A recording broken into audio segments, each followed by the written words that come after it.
I ain't gonna lie, I ain't really trying to be in this too much longer. So that's the answer right there for you. How old are you?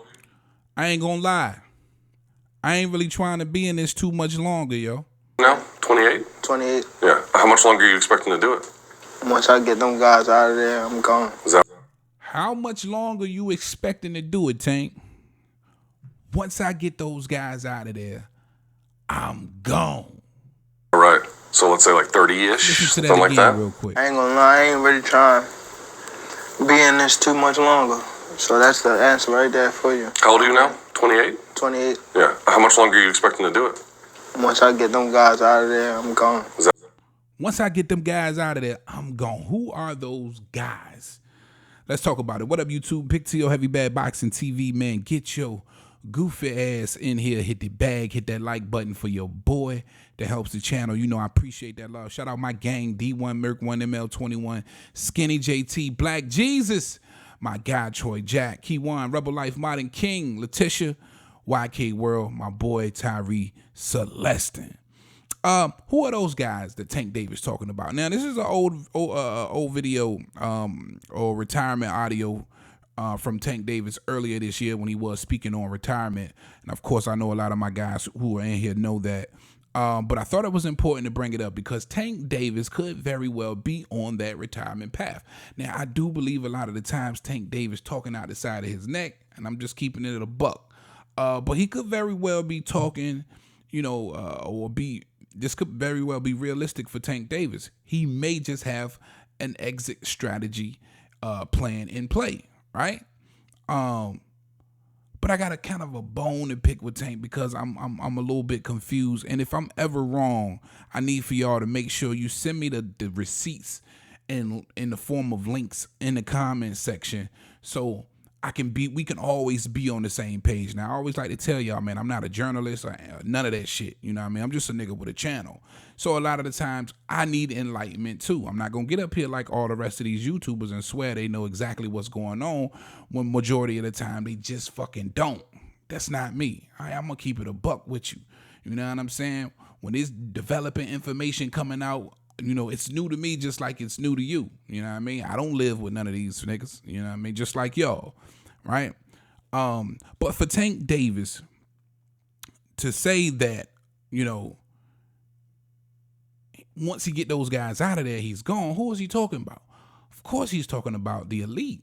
He's talking about Devin Haney and Shakur Stevenson, right? We've already heard him go on a rant saying that that's who he was coming straight after once he was done with Hector Garcia and Ryan Garcia, right? This was Tank Davis' words. He says, once I'm done with these two, I'm coming straight at y'all. Shakur Stevenson and Devin Haney, especially Devin Haney, right? What's the knock? What has been the knock on Tank Davis? And I feel people when they say this because I believe the same thing. But first, let me say this because I don't want nobody to get it twisted because I'm a big Tank Davis fan. I don't want nobody to think I'm just out here, knocking him and criticizing him. But I'm a fan. I'm a big fan of Tank. And to be honest, I'm picking Tank over all these guys, right?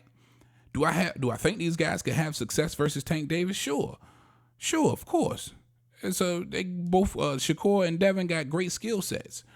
But it breaks down like this for me. And when I heard this, it just made all the sense in the world. Shout out whoever said it, but I can't remember, and I don't want to take no credit from nobody.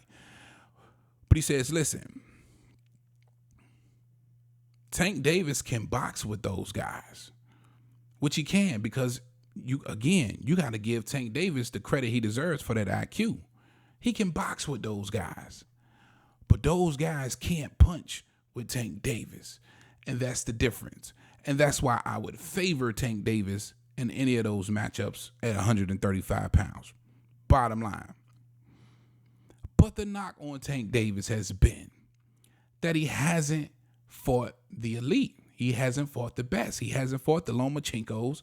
He hasn't fought the Teofimo Lopez's when he was around. He hasn't fought the Shakur Stevensons now that he's there. He hasn't fought a Devin Haney, who's was the undisputed champ at 135.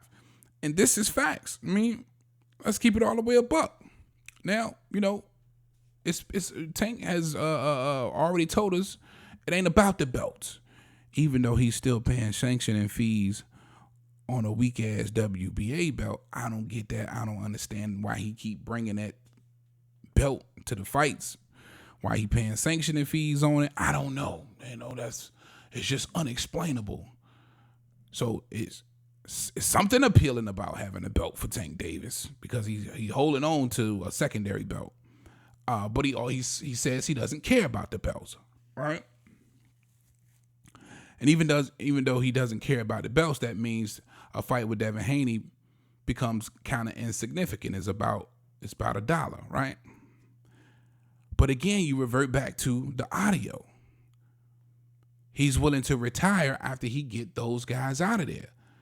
And the knock on Tank Davis is that he hasn't beat anybody. And that's starting to peck at that brain of his.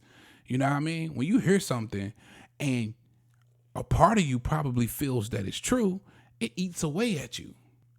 That's why he says, after I get those guys out of there, meaning whom everybody believes to be the cream of the crop or the elite fighters in his weight division that he hasn't fought yet. Right?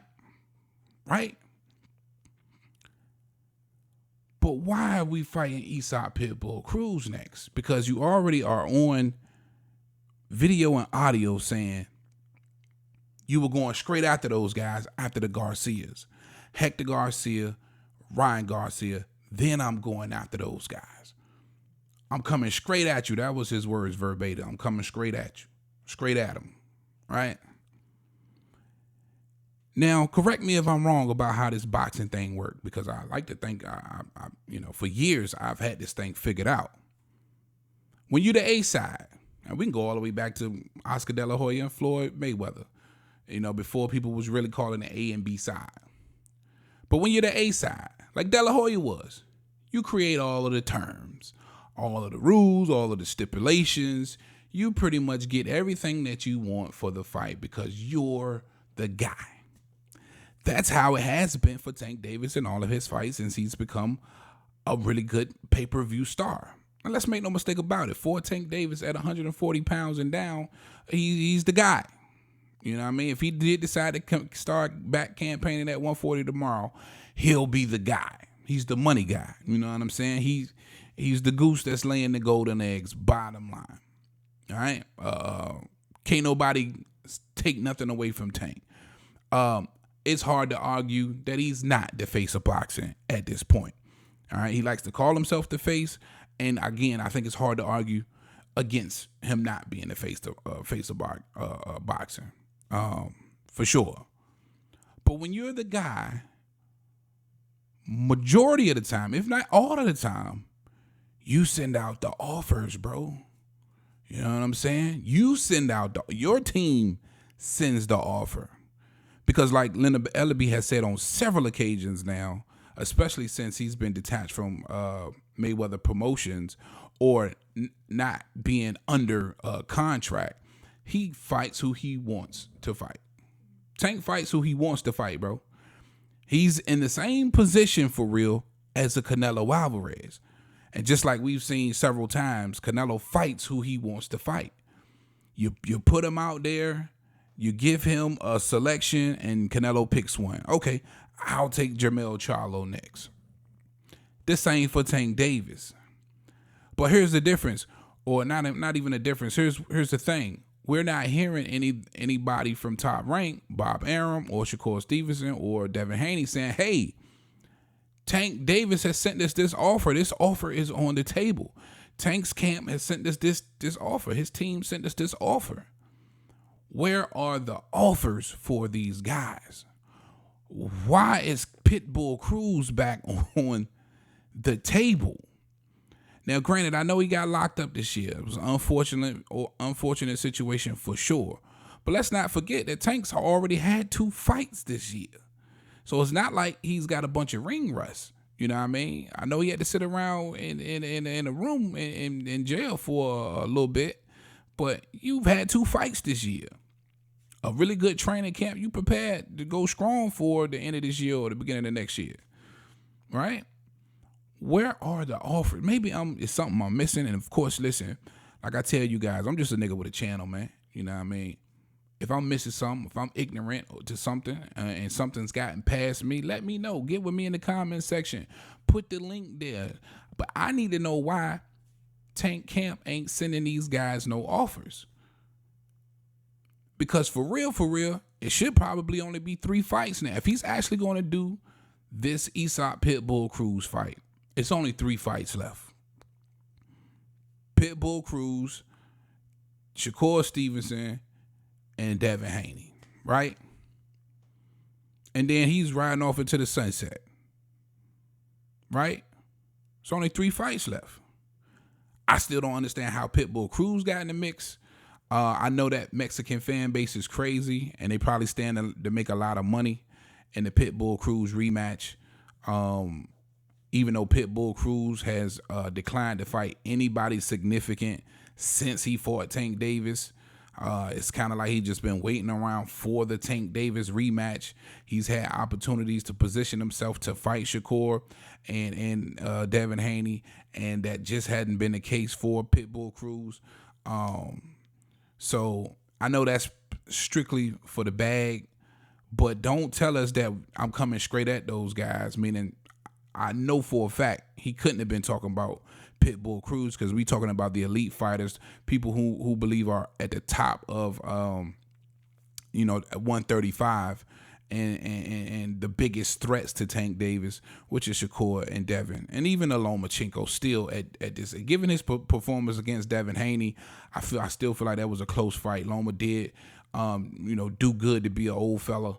You know what I'm saying? I ain't trying to age him out, but you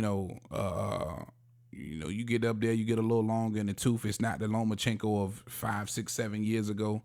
So, no excuses, but I thought he did a decent job against that. Even though I felt he lost, people overlooked that body work. I still feel like he did a decent job versus a Devin Haney. But he still hasn't seen the likes of a Lomachenko. So it's that upper echelon of the 135 that Tank just hasn't fought.